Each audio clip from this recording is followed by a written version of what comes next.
বাড়িখলা 12 রোজার দিন জিকির ও দুয়ার মাহফিল। এই মাহফিলের মাঝে কিন্তু অনেক অনেক মানুষ আয়, কইতে দেয় এত মানুষ আয় আমি নিজেও কইতাম পারি না। তো ইফতারির আগ মুহূর্তটা আপনারা দেখাইলাম, এরপরে ফারুক কার লগে একটু দেখা হইলো, হুকনকে হেন্দা কই জানি গেছে গা, হেন্দা আমি এক লগে ফারুক কার লগে ছবি টবি তুললা ভিডিও করে লাইতাছি। এরপরে হেন্দা আপনারা মার্কেটটাও একটু দেখাইতাছি, হেন্দা হুকনকে আবার হিসুরি লয়ে বেয়ে গেছে গা। বলেন কি ইফতারির পরে তো জিকির বইছে, তো জিকিরের পরে এই যে হিসুরি লয়ে বইছে, তো হেন্দা সাত ভাই হাইতাছে, অনেক স্বাদ পাইতাছে।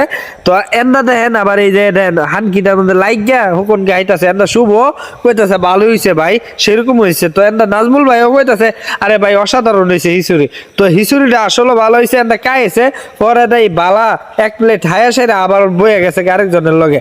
তো বর পরে খাওয়া দাওয়া শেষ হিসুরি, এরপর কি পানির পিপাসা লাগছে, স্পিরিট তো হাইতে হইব।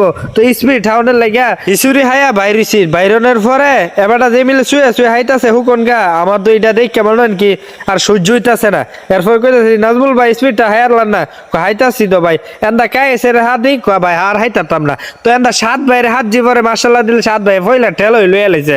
এরপর যে মিলে হাওয়া শুরু করছে, ও ভাই আমারে দেন না, এমনি তো আইলে তো পরে আমি পাইতাম না। পরে দিয়া তো আমি বিপদ বইরা গেছিলাম। আচ্ছা যাক, পরে দা যে এমনি যদ্দূর পাইছি এটাই আলহামদুলিল্লাহ। তো এই যে এটা হচ্ছে বাড়িওয়ালার পরিবেশ। তো অবশ্যই সবাই ভালো থাকবেন, সুস্থ থাকবেন। বাড়িওয়ালা কেমন লাগলো অবশ্যই একটু কমেন্ট করে জানাই দিবেন।